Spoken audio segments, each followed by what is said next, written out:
So yun, good morning guys, Tito Tom here. So Tito Tom here, no. So today guys, magsiset up tayo ng aquarium sa bagong client natin sa Marilao, Bulacan, no. So ayun, napaka basic lang nung setup na to. Napakadali lang niya, no. So sobrang minimalist, no, para hindi mahirap sa maintenance. And ayun, more on epiphytes lang, tapos hardscape, no. So ganun lang, tapos puro glowfish tetra yung setup niya, no. So siya yung nag-request nito, kaya ayun, gagawin lang natin, no? So binigyan natin siya ng inspiration, tapos nag-agree naman siya. So ayun, okay, samahan niyo ako na pumunta tayo sa Bulacan, no, para mag-setup doon.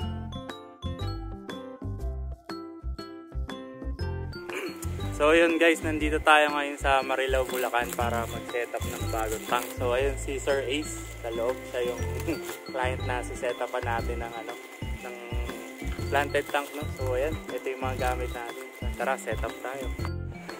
So yun guys, no, ito yung area ni Sir Ace, no, dito sa bahay niya. Dito, ito yung fish room niya. So pagpasok nyo, makikita nyo yung dalawang 100 gallons, no, na may nakalagay na arowana, no. So yun yung isi-setup natin na 50 gallon, no. So yun, hindi tayo mag-worry dito pagdating sa halaman, no, kasi parang centralized air condition yung bahay nila. So gustong gusto ng mga halaman natin yan na malamig ang tubig nila, no. So ayun, simple lang yung gusto ni Sir, no. Ayaw niya ng masyadong komplikadong design, no. So sobrang minimalist lang yung gagawin natin. Yan, manipis na layer lang ng white sand, tapos ipupwesto lang natin yung hardscape natin dyan, no. Tapos ikakabit natin yung mga epiphytes, and that's it, no. So yun, ito yung gagamitin nating drift food, no. Napakalaki nito, no. So ang ganda nito sa setup natin. Tapos yun yung mga gagamitin natin na epiphyte plants, tapos yung white sand natin, no. Tapos ito yung dalawang bato natin, yan. So sobrang bigat niyan, kaya kapag dinikit natin dito sa drift food yan, so sobrang hindi nalulutang yan. So hiram lang tayo ng medyo mas malakas na ilaw para mas makita yung setup natin. Tapos ayun nga, no, so pagmamadali din natin kanina, nakalimutan natin yung white sticker background natin, no, na dapat ididikit yan. So ayun, sabi ko kay Sir, wag muna nating ilagyan ng laman to, para pagkabalik i-drain ko lang yung tubig, tapos urong natin, tapos kabit natin yung white background, no. So yun guys, no, ngayon pinupwesto na natin yung hardscape natin, no. So actually guys, may itsura na yung hardscape natin bago ko pagawin yan, no? So napag-isipan ko na yan, tapos ginawa ko na yan dito sa bahay, tapos pinicturan ko, sinend ko kay Sir Ace na ito yung magiging itsura ng hardscape natin, no? So yan, ngayon pinupwesto ko na siya. So kung mapapansin nyo, yan yung hawak ko na yan, no? Isang malaking bato, no? So bali ang gagamitin lang natin is 3 bato na sobrang solid yan guys, no? Sobrang bigat, kaya kapag iguglo natin yung wood natin dyan, no, sure tayong hindi lulutang yan. Tapos ayun, i-post ko dito, no, ipa-flash natin sa screen kung ano yung itsura nung hardscape na kalalabasan niya, no. Tapos ayun, binoise over ko na lang to, no, kasi si Sir Ace's breeder siya ng Maine Coon cat, no. So nagpapaligo sila ng pusa, tapos binoblower nila that time yung pusa. So yung nadidinig sa background natin tunog ng blower, no. Kaya ginawa ko, i-noise over ko na lang. Tapos pagdating naman dun sa ilaw, hinira muna natin yung ilaw na gamit dun sa 100 gallons, no. Ipinatong muna natin para mas maliwanag nung sinesetup na natin, kasi hindi pa nakabili si Sir Ace ng ilaw na para talaga sa 50 gallon, kasi yung lumang gamit niya is submersible light lang, no, na parang pang 10 gallons lang siya or 15 gallons lang yung haba.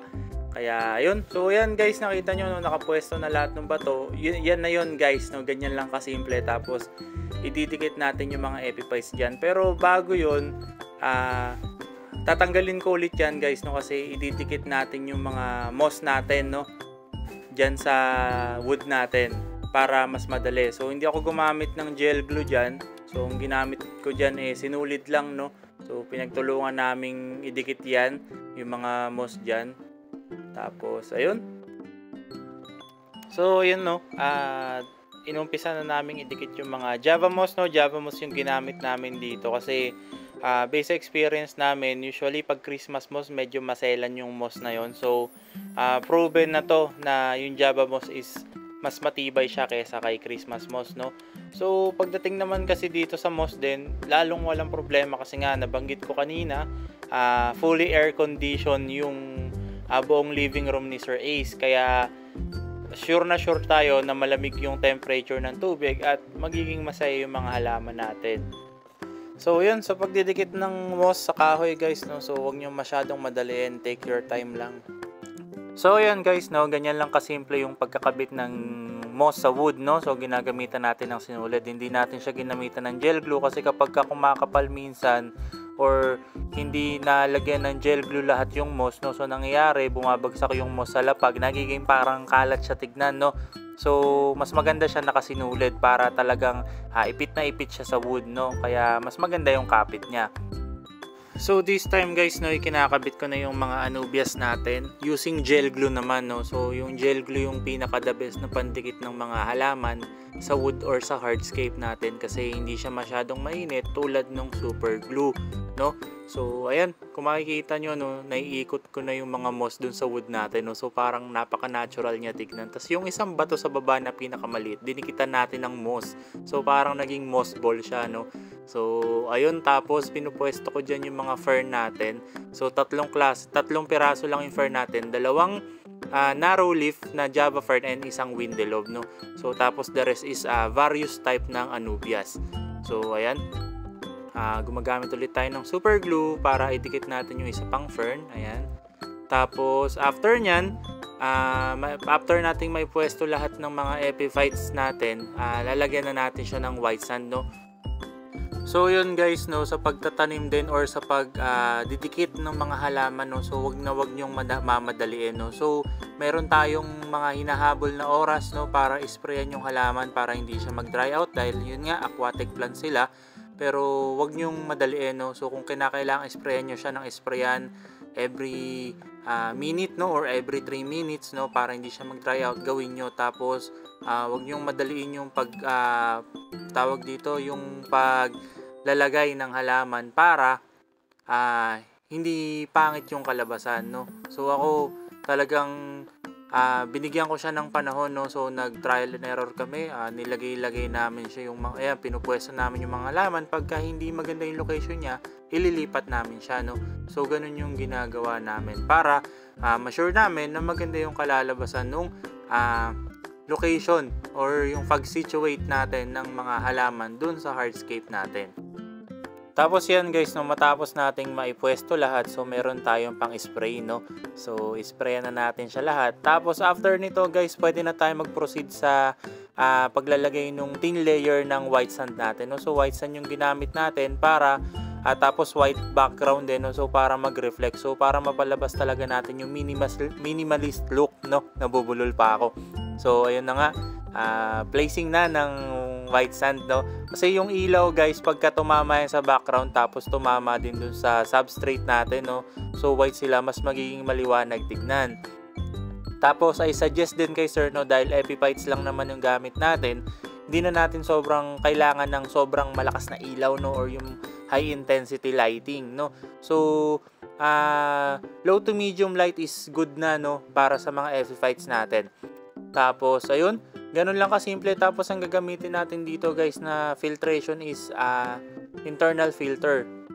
So dito guys, bago ko ituloy yung paglalagay ng sand natin, no, so pinagupit ko muna kay Bino, hindi kasya yung kamay ko, pinaalis natin yung mga extra filter wool, no, para pag nilagay natin ng white sand hindi siya angat-angat kasi thin layer lang yung gagamitin natin, no. So ginawa natin yan para kung sakali na may mga pointy edges yung bato natin, hindi siya directly papatong dun sa salamin natin, no. So makakaiwas tayo na mabasag or mag-crack yung salamin. Tapos guys, ayan, nailatag na natin lahat ng white sand natin, no. So yan, binobomba ko muna yung pang spray natin, no. So yan yung ipang papatag natin dun sa sand natin, no, kasi basa na yan, so mahirapan na tayo, kakapit-kapit sa kamay natin yan, sa balat, no, kapag ginamitan natin, kasi wala ring rake si Sir Ace ngayon, no, kasi first time nyo magkakaroon ng planted tank. So yan, ginagamit natin yung pang spray para ma-flat, no, ma-flatten yung mga white sand natin. Tapos tapos natin gawin yon, inisprayan ko ulit yung mga halaman, and then pwede nating i-fill ng tubig yung buong tank, no. So ayun guys, no, ito na yung final output ng hardscape and yung mga epiphytes natin, no. So ayan, napakasimple lang, sobra. So ayun guys, no, second day ngayon, no. So babalik tayo sa bahay ni client. Alam nyo kung bakit?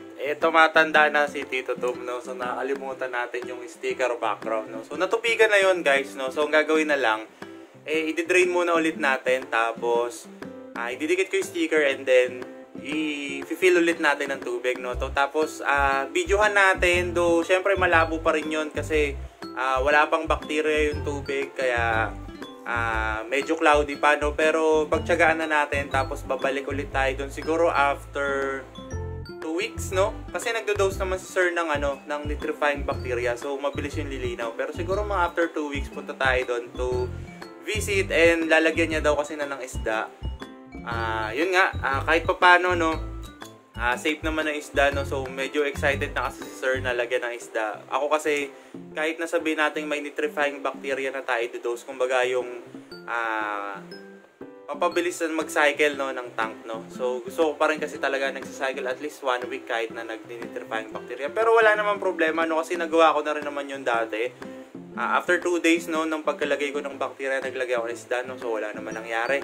So ayun, balik tayo doon, no. In-advise ko din si sir kung anong magandang isda ang ilagay doon, no. So ayun, balik tayo after 2 weeks, mag-montage tayo doon. I-update ko kayo, no. So for the meantime, no, pagtiyagaan na muna natin yung magiging itsura niya, no. So ayun, again, yung mga tank na ginagamit natin local lang, no. So high iron, hindi siya low iron, pero mas better sana talaga, no, kapag yung mga aquarium natin is low iron. Pero yun nga lang, medyo pricey. At ayun, pero mas maganda tignan sa camera kapag low iron. Kasi yung high iron parang medyo may grado siya. Kapag tinignan natin siya sa mata natin, no, parang may grado na didistort or nawawarp yung vision, no, sa loob ng aquarium. Tapos sa actually, no, nagagandahan din ako dun sa pagkasimple niya. Siyempre gawa ko. Pero yun, parang kumbaga first time ko din makagawa ng ganung kasimple na minimalist, no. Simple na minimalist. So ayun, first time ko gumawa ng minimalist na escape, no. So tapos hindi rin talaga na madali. Hindi nakakapagod gumawa, guys, no, kasi air condition yung living room. Kaya hindi ka mapapagod. So talagang take your time. Ganon. So nakakatuwa. Kaya hindi ka talaga parang madali na natin kasi ang init na, gano'n. Pero hindi, no. Pero syempre hindi natin gagawin 'yon kahit pa mainit, no. Talagang syempre ayusin natin kasi ni client 'yan, no, tank ni client. Di natin tank 'yan. So ayun. Balik tayo doon, tapos pagtiyagaan nyo muna yung cloudy shoot natin, no, yung cloudy clip natin, no, mamaya pagka na-fill na ulit ng tubig, no. So bibili daw kasi ng internal si sir, bibili siya ng internal filter kasi yung aquarium niya din, guys, is may rim, no. So may rim, nagtatanong siya sa akin ano daw ang advisable talaga na filter for that 50 gallon. Sabi ko kasi kahit i-advise ko talaga, sir, na mag-canister tayo para mas malinis tignan. Hindi pwede kasi may rim unless papabakbak natin, no, maraming gawain. So I suggest na mag-internal filter na lang. Tapos yung internal filter, yung power head natin, kakabitan na lang natin ng canister, no, yung parang cylinder plastic na nilalagyan ng filter media, no. So sabi ko, dalawa yung kunin mo, sir, no, dalawang canister para kahit pa paano marami-raming filter media ang mailalagay, no. Tapos ayun nga, ayun, kita-kita ulit tayo doon, guys. Yun nga, guys, no, naikabit na natin yung white sticker background, and then ayan, buti nga nandyan yung mga gumagawa sa loob ng bahay ni Sir Ace at naiurong na nila yung aquarium pagdating ko, kaya hindi na ako masyadong nahirapan. So yun, guys, no, binilan siya ni Sir Ace ng internal filter. So yan, 800 liter per hour lang siya. Kung pagdating sa flow yung pag-uusapan natin, malakas-lakas na rin siya kasi hindi naman ganun kalaki yung hardscape natin, so hindi niya masyadong mabablock yung flow. At the same time, mapapagalaw niyo yung halaman, no? So hindi magiging stagnant kasi nga, di ba, pag nagiging stagnant yung tubig, minsan nagiging factor siya sa pagkakaroon ng algae. So ayun, sabi ko rin sa kanya, medyo limit mo lang din yung livestock natin, no, yung loads, kasi hindi naman kalakihan yung chamber ng internal filter natin, tapos wala tayong mga under gravel. So medyo limited yung natin, no, medyo limited yung beneficial good bacteria natin, kaya limit lang din tayo sa dami ng isda na ilalagay natin. So ayun nga, so ito yung final output, no. So sana sa susunod na balik natin, no, malinaw na siya, no, para maganda siya videohan, no. Tapos balik tayo ng medyo mas maaga, no. So request tayo na patay natin yung ilaw, tapos para ma-video natin ng maayos, no, para ma-appreciate naman natin yung ganda niya, no. So hindi lang talaga natin ma-appreciate ngayon dahil sobrang labo pa talaga nung tubig, kasi nga wala pa tayong beneficial good bacteria. So pero yun, in terms of sa pagiging minimalist, feeling ko na-achieve naman natin yun. Tapos naipwesto natin ng maayos yung mga epiphytes natin, no. Tapos medyo napalabas talaga natin na natural na tumutubo yung mga moss dun sa wood natin, no. So ayun, maraming salamat sa panonood, guys. At ayun, kung nagustuhan nyo yung setup natin na to sa client natin, no. So yun guys, please hit the thumbs up button naman and click subscribe, no. And pa-support naman sa channel natin, no. So hit the notification bell, and ayun, para lagi kayong updated sa mga ginagawa natin sa channel natin, no. So matagal-tagal tayong nawala kasi meron tayong pinagkaabalahan talaga, no, na sobrang mahalagang bagay na isang buwan din tayong napahinga sa paggawa ng content, no. So actually marami pa tayong pending projects na gagawin, no. So sana nandiyan kayo lagi, no, para masuportahan ako, no. So ayun, maraming salamat, guys, at magkita-kita tayo ulit sa susunod na video. Hanggang sa susunod na paglangoy, guys. Tito Tom out.